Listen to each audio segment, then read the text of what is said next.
बहू और बेटी समान। माँ, मैं बहुत थक गई हूँ घर संभालते संभालते।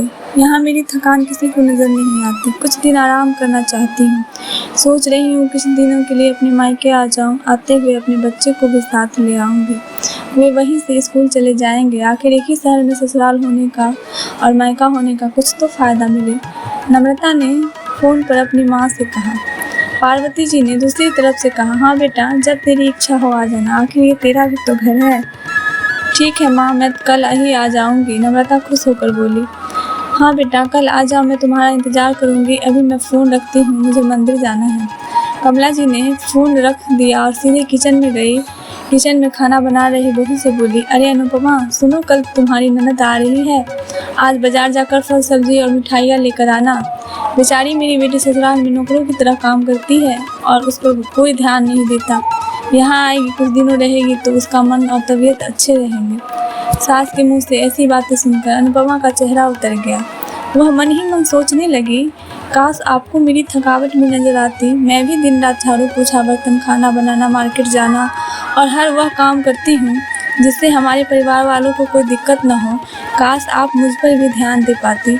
आपकी बेटी तो जब मन में आता है तब यहाँ चली आती है, लेकिन मैं साल में एक बार ही अपनी माँ के पास जाती हूँ, तब भी आपको प्रॉब्लम होती है। मैं भी इंसान हूँ, मेरा भी मन करता है, मुझे भी लगता है अपने माँ के पास जाकर थोड़ा आराम करूँ, सुख दुख की दो चार बातें करूँ, अपना मन हल्का करूँ। भगवान, अब तुम ही कुछ करो ताकि मेरी सास की आंखें खुले और मेरी उसे थकावट भी नजर आए। शाम तक भगवान ने जैसे अनुपमा की सुन ली और उसकी ननद का फ़ोन आया। ननद ने अपनी माँ से कहा कि उसकी सास ने उसे माँ के आने से मना कर दिया है, इसलिए इस बार वो नहीं आ सकती। पार्वती जी बोली, ऐसे कैसे मना कर दिया? पहले तो कभी वही तुम्हें आने के लिए नहीं रोकती थी, इस बार भला क्यों मना कर दिया? लाओ मेरी बात कराओ, उसने मैं समझाती हूँ। नम्रता ने फ़ोन अपनी सास के पास दिया। पार्वती जी ने, नमस्कार समधन जी, आपसे कुछ कहना है। समधन जी ने कहा, कहिए। दरअसल नम्रता कल त्यौहार है, इसलिए अपने मायके आना चाहती है। अगर आप उसे भेज देते तो अच्छा रहेगा।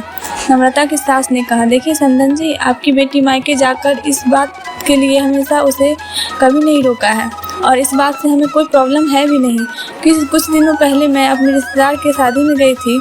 वहाँ आपकी बहू अनुपमा की माता जी से मिलने का मौका मिला।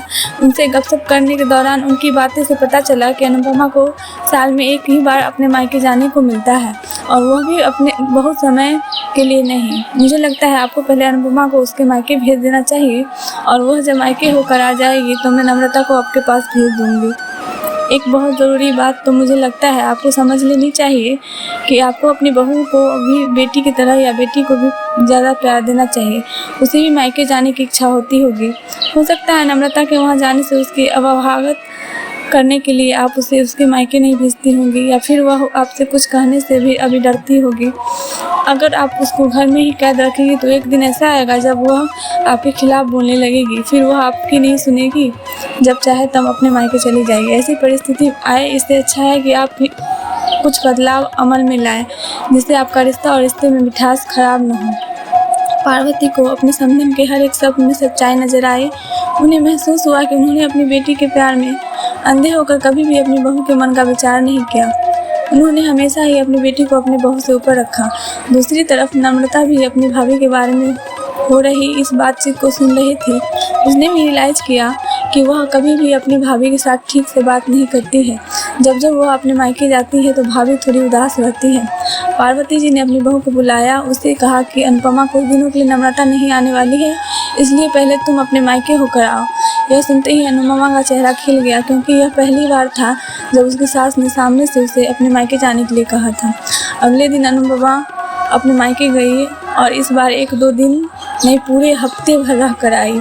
अपने माँ बाप से, अपने रिश्तेदार से मिलकर आई और जब वह लौट कर आई तो उसका चेहरा खिला हुआ था, उसकी आंखें चमक रही थी। अनुपमा के आने के बाद नम्रता भी अपने मायके आई और इस बार वो खुद सामने से अपनी भाभी से खुशी खुशी मिली और अच्छे से बात की। नम्रता ने अपनी माँ से बात करके उन्हें भी अच्छे से समझने में मदद की कि वह कहीं ना कहीं अनुपमा के साथ गलत व्यवहार कर रही थी। दूसरी तरफ अनुपमा अपने ससुराल वालों के बदले रवैया से बहुत खुश थी और वह खुशी खुशी सबका ध्यान रखती थी और हर काम प्यार से करती थी। वह ध्यान रखती है कि कोई भी ऐसा बात या काम न करे जिससे घर में तनाव का माहौल पैदा हो। पार्वती जी अपनी बहू को खुद ही समय समय पर मायके भेज दिया करती। एक छोटे से बदलाव ने सास बहू और भाभी ननद के बीच की कड़वाहट को दूर कर दिया और रिश्तों को और भी ज़्यादा मीठा और मजबूत कर दिया। हेलो दोस्तों, तो बताइए बहू और बेटी समान होना चाहिए, आपको ये कहानी कैसे लगी? अगर अच्छी लगी तो एक लाइक ज़रूर करें, कमेंट बॉक्स में ज़रूर बताएं और ऐसी ही कहानियों के लिए हमें सब्सक्राइब ज़रूर करें। धन्यवाद।